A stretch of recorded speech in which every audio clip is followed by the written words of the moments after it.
welcome to another edition of Eye to Eye, a new year, a brand new show, and we got a lot of things to talk about, as always, here on this program. So let's go over what's coming up ahead on our program today here on Eye to Eye, Kansas City. Got a new logo if you haven't noticed, just timing in that. All right, what goes up must come down, and that describes one particular area in Kansas City. We'll get to what area that we're talking about in just a minute. And as well, a popular charter school faces a lot of trouble. And we'll talk about what kind of trouble that they're in, and if test scores do not go up, will they be able to stay open at the end of the school year? We'll talk more on that coming up. And as well, I'll have my commentary on the fiscal cliff business. And of course, I will have a lot more stories. Of course, you know me, I got the gift of gabbing. Got the gift of running my mouth about different things. So we got to get including one particular story of Kansas City's intersections being switched from traffic signals to four-way stop signs. So we'll get to those stories in just a bit here on Eye to Eye, Kansas City. But let's get to our news and this edition of Eye to Eye, Kansas City. Now, demolition started in one particular area for a brand new police police station and crime lab in the area's east side. Now, demolition started near 26th and Olive, and this begins the phase one of the demolition, and 71 homes is scheduled to be demolished. Now, taking a look at a map there, and I'm looking dead at it right now, so you should be able to look at it in just a minute or in just a second. Um, the police lab covers from 27th and Prospect Avenue to 27th and Brooklyn in the area east side, as I mentioned. But of course, in the area uh, east 26th and Olive, and I think the address was 2640 Olive. I'm not sure. I'm probably on track with that there. Um, this whole entire project is scheduled to be finished at 2014, and there are minority contractors. But when we talk to people, random people that used to live in this neighborhood, and people that did live in this neighborhood, is that they were sad. Two words to describe. They had two words to really describe their emotions about this whole thing. They're sad because they have to leave their homes, and that they were underpaid for leaving their homes, and and they have lost everything that they've come to know and trust over the years. They're happy because of the economic and safety um, that is coming in that area. But I would have loved for this city to just shop around in different areas. I mean, you got a whole bunch of areas that need crime protection. But let me say this, and let me say this real quickly. All you're doing, and this is just me saying this, all you're doing is just when you putting the police in a particular area, you're all you're doing is pushing the drug dealers and everything else, crime. You drugging all that to another part of the city, and that's all you're doing. It's not providing chances for people for drug dealers to get out of the game. It's not providing opportunities to uh, find jobs, find education opportunities, and all this other stuff. It's not doing that in this part of it. This particular thing, it's not doing that. Now, this whole entire project is paid by public safety funding, and as I said, just to reiterate with you, uh, the new police station and crime lab is scheduled to be completed in 2014. So, of course, as you took a look at some of the pictures that we've shown, And can we show some of those again? It was like a ghost town when we walked through on August the 8th, day after they started demolition. It was important to note that as well. Uh, it's just a ghost town. A lot of homes, they're boarding up homes instead of knocking them down. Some of the city crews have knocked down some of the porches on some of these homes, and it's important to note that they've thrown rocks through the windows and things of that nature. And when we took a walk through some of these areas near 27th and Prospect and beyond, uh, it's just one of those things to where I was just shaking my head because at what cost do you tell people you need to get out there at your homes? We're gonna pay you, but we're not gonna pay you. And this is they may not say that deliberately, but that's the actions that has been going on uh, this far. But we got people. We have to start speaking up. We got to start making our voices be heard. If this wasn't if the election wasn't a lesson enough, some things ought to be a lesson. A school district as one of them should be a lesson. Honestly, I think they should have put the police station and crime lab where the old near 27th in Cleveland, where the former Greenwood Elementary School sits. District isn't doing anything with it. It's on sale now. I think they should have done something with it instead of wasting time, instead of wasting energy, and instead of wasting people's efforts. But that is just my spill on that. We're gonna kind of continue on that and just we're gonna continue to follow this story and hopefully uh, we'll have some more results. But it's just one of those things that makes me kind of look at the city like really. All right, moving on from that little deal from that story is the traffic signals. Um, let's talk about the. Some of you might have might have passed through areas that have major four-way stop signs now instead of traffic signals. They might be on four-way stops now. Now, let's take a look at some of the numbers that the city claims are potential numbers now. $108,000 would be spent on routine maintenance of these traffic signals. Um, $205,000 would have been going into upgrades in some of the areas, traffic signals at these intersections. $9 million in total repairs, but $250 in goes into the cost of street signs. I mean, not street signs, stop signs. But I'm gonna tell you, and excuse me, ladies and gentlemen, if I pop out for just a minute. Where is that thing at?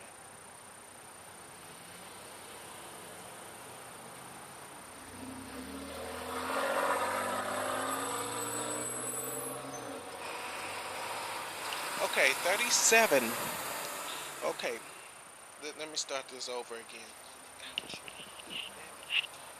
It's bad enough I gotta stand on the book. All right, I am standing on the book, but let's get to the serious business real quickly. Um, 37. Let's kind of start this a little bit over to where I can kind of give you my commentary and the facts at the same time, so that way we can speed up the show a little bit. 37 intersections have been replaced. 144 were planned to be switched over from traffic signals to four-way stop signs. 11 out of 34. Let me slow it down a little bit. 11 out of 37 intersections are nearby schools, and further conversions of intersections from being traffic signals to four-way stop signs have been stopped, and mostly those actions that I've talked about with the traffic signals transformation um, are in urban areas. urban areas, black neighborhoods. Um, I'm gonna tell you this. I think they didn't. The major thing that has made this a big to do in this city is that the city did not come to the people at all about what they were planning to do. There was no planning. There was no forums after the fact that it had happened, and the city didn't apologize about it. They apologized after the fact, after that people were peed off about what was going on,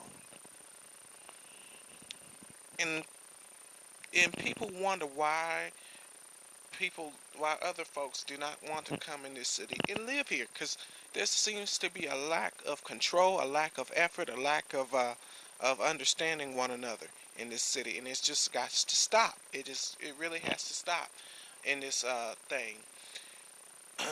Now, when we went to 27th and Jackson, we almost saw two accidents. Now, when I say almost, people were just rolling. They did not come to a complete stop at these four-way intersections. It just cars were rolling on and rolling on by and just went through the lights. And I think honestly, other people like I said this in the show before. If you do not live here in Kansas City, Missouri, and you don't have any experiences, then you can't really comment, put your 2 cents into what is going on or what you think is going on. You can't do it. You just can't do it. For that reason alone, you just can't do it. Um, I'm about, you know, I told you, and as I said on this program numerous times, I'm about ready to just throw my hands up and leave Kansas City, and that's what I'm leaning towards right about now with this city, because it don't make no sense how we continue to act, and it doesn't make any sense on how you, the people, sit by and let things happen without you without letting people know what's going on. You don't have to wait to no forum. You don't have to wait to no meeting to speak your mind. And I'm not saying cuss out the people now. Come on, get some kind of self-control in there. What I'm saying is that if something isn't right with situations like these traffic signals transformation deal, you got to get up and you got to go talk to some people. You got to talk to your council members, your uh, your city people, your elected officials that you got to hold responsible. So that's my spill on that. That's the information I have on that. As I said, that further intersections were halted of this transformation because of these concerns. Of 144 were scheduled to be replaced, and that just, to me, I think that was just a disrespectful and dishonorable thing that the city has done. But it's not the first, and it surely ain't going to be the last for me. All right. Another thing that I've just come across, Clay Chastain wants to bring back up, well, one of his favorite things, it seems to be, is the light rail. I'm going to say this one. I've said this on Facebook, and I'm going to say it here on this show. Clay, take your dumb self somewhere else with that. No, this city doesn't have the room to continue to hear his complaints about light rail. He doesn't even know. He doesn't even live here. He just came back to Kansas City to live to get this thing back on the ballot. I thought back in 2010 he said he was going to be through with light rail. No more of it. Now, I guess since the downtown project was voted as a yes vote, he wants to come back and tackle this thing again. You done heard no not only once, you done heard no twice, you done heard no so many times. Why is it that you got to come to this city and do what you want to do? Leave it alone, Clay. Somebody needs to send Clay to me, and I guarantee you, he will not be back in Kansas City for any more light rail. I'm telling you, just send them to me. You don't need to spend no more money on no attorney fees or anything with this city. No, send them to me. I'm gonna ask for a little something. Don't mistake, because it's a little time, effort, and consuming. So that to me, he just getting a little bit redundant when he keeps coming up with light rail. We need to have light rail. Shut it up and move on. That's how I feel. That's how I always felt. I didn't vote for light rail because I think other projects need to be done. We need to improve our KCATA bus system as it is, because it's not reaching areas to where there is economic development, and it's not reaching areas that people are going for jobs and things of that nature. So we need to take a look at that and make it more accessible and more feasible for people that want to go to different areas and find jobs and different opportunities. All right, now we're going to go ahead and take a break. We'll be right back here on Eye to Eye Kansas City. So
all right, welcome back, everyone, here on Eye to Eye Kansas City. All right, we got major news with the Kansas City, Missouri School District. Now, a recent audit stated that the Kansas City, Missouri School District is financially fit and it can account for assets. I'm not even going to touch that because last year, I mean, not even last year, year before last, I made the report about this district having an audit from the about not being accountable for things and assets. And these assets were of gift cards, trophies, and things of that nature, DVD players, even, common things. Well, things that I call common, that they couldn't account for. So I think what happened, this is my little theory, I guess, somebody, somebody's DVD player. I mean, it became somebody else's uncle's DVD player. You know how that one goes. I'm just, that's just my theory, my little conspiracy theory right there. But back to serious business, though. Um, Now the school district wants to travel back into 2007, well, prior to 227, no, 2007, when it was in a middle school system. Now they want to re-explore the middle school system again. Now this middle school, now if the district goes back to middle school format, it will be in place in the 2014-2015 school year if the plan passes. It would only affect 7th and 8th graders. 6th graders may possibly stay in. elementary schools because there's not much, probably won't be much room for seventh and eighth graders. I mean sixth graders. Sorry. I think honestly that plan is also redundant because parents have said do not do that plan.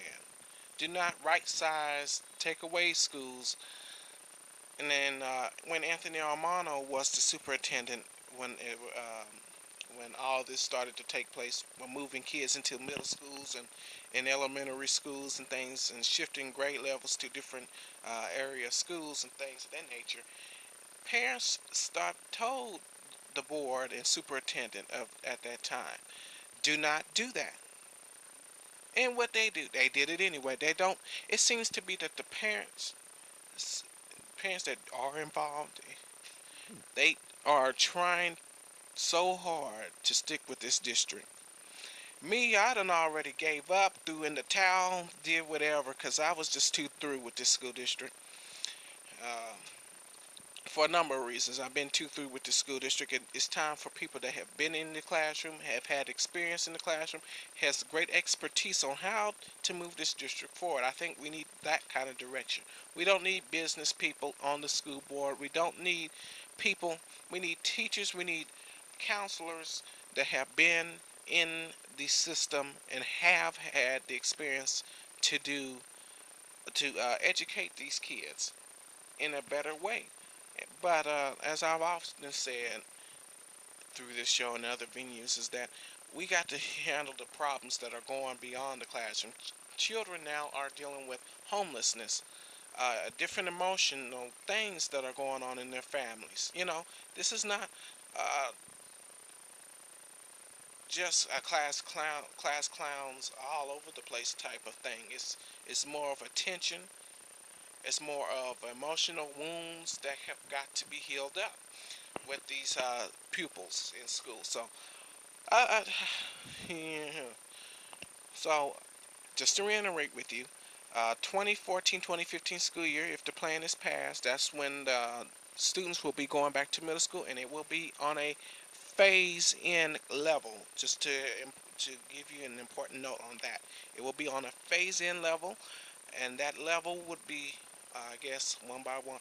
But first, if the plan is passed, they would have to refix middle schools such as Lincoln, Paseo, and other middle schools northeast and as well.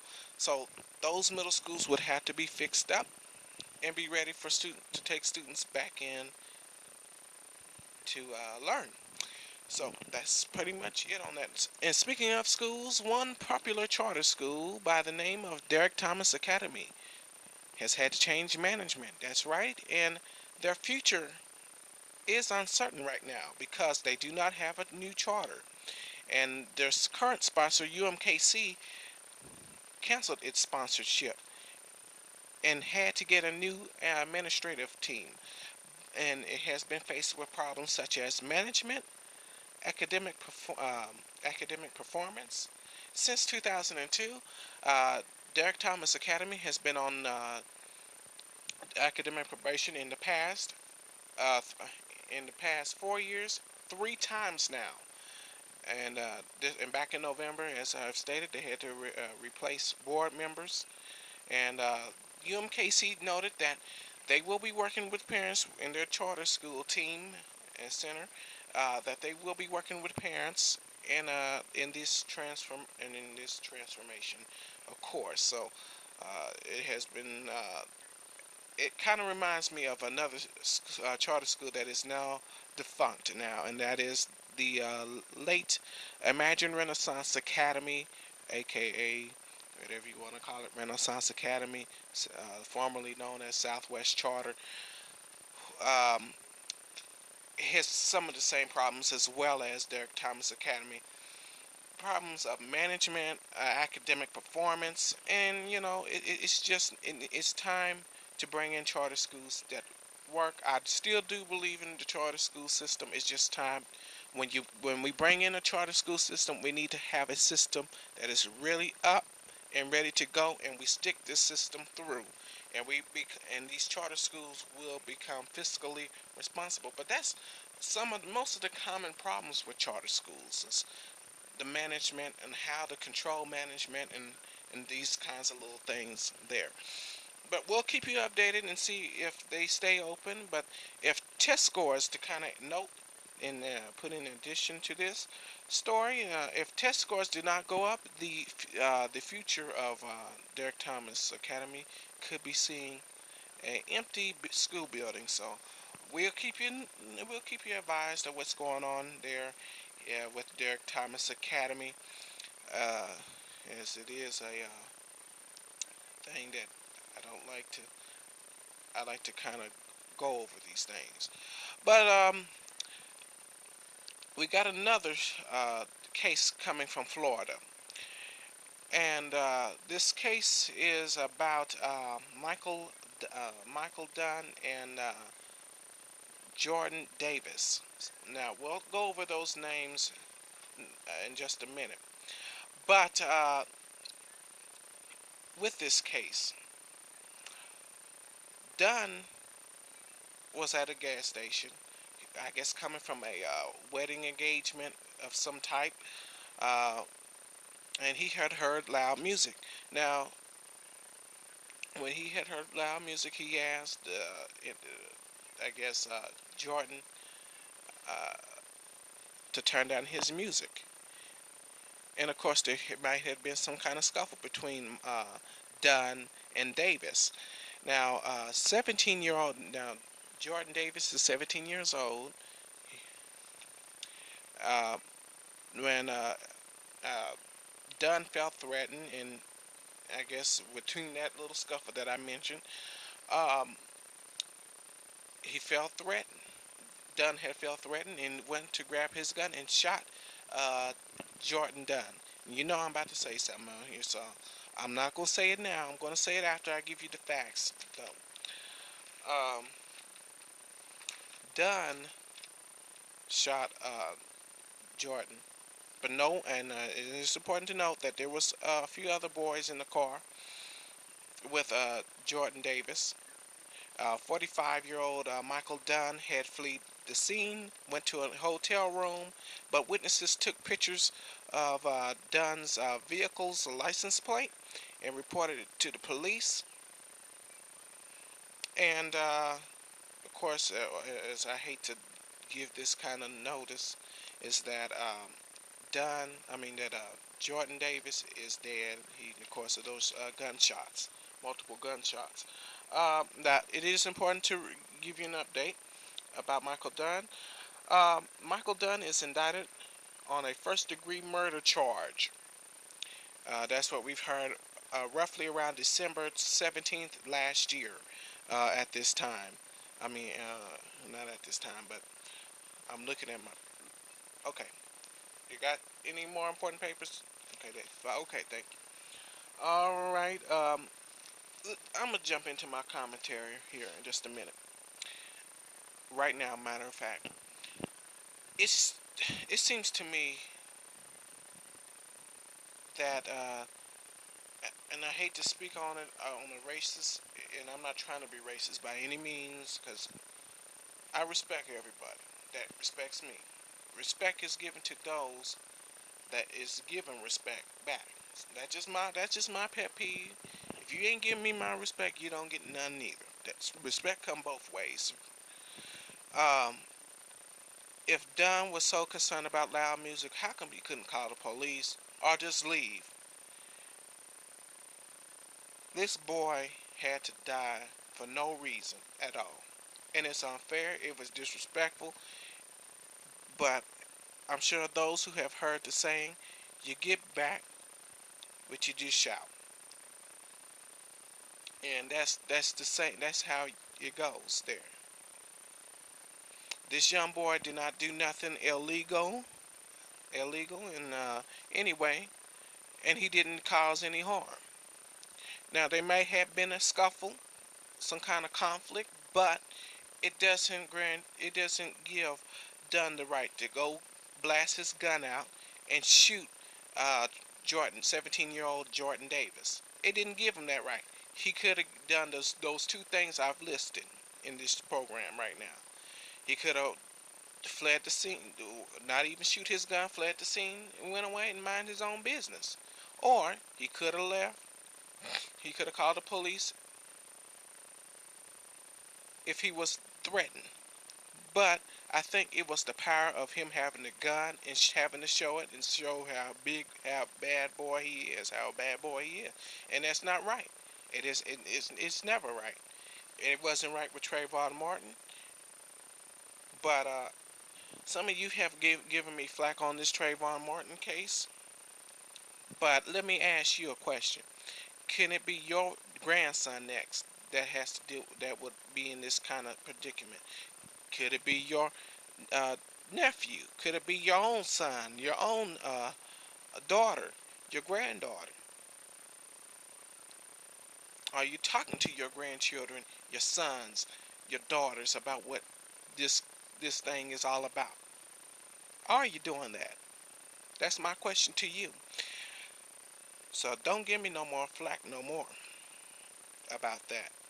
I think this young boy was treated unfairly, and some would like to say that Jordan and Trayvon were hotheads. Well, you don't know all the facts, do you?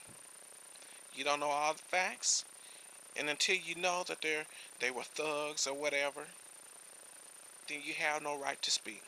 And you surely don't have no right to speak about this young boy if you ain't in this young boy's shoes.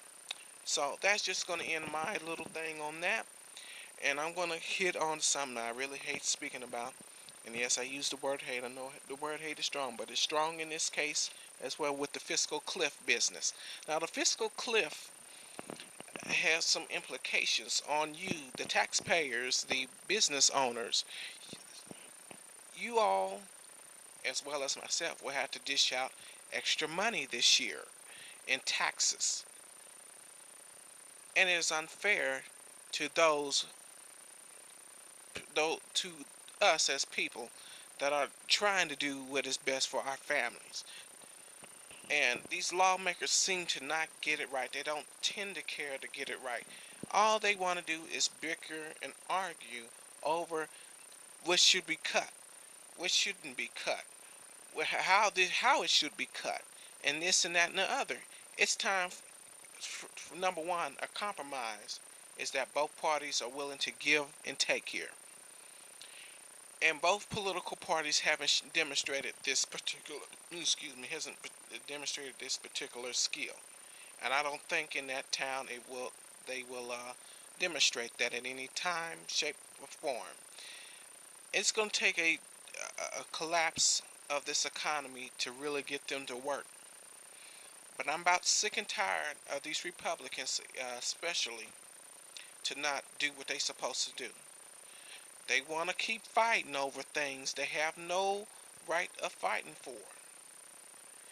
Sorry that you didn't get the president of your choice. Well, that's too doggone bad. I'm sorry for you, but get over it. The election's done and over. We're about to hit the inauguration, so get over it. Let's handle some important business and stop bickering over bull. Stop doing it. Stop, because it ain't gonna help you. It ain't gonna help you in the long run. You might think you're doing something and getting something, but it ain't gonna help you in the long run. I'm trying to help y'all stupid folks out. But on that note, ladies and gentlemen, I thank you guys for watching our program. As we hope to see you back here on the next edition of Eye to Eye Kansas City, as we do get into more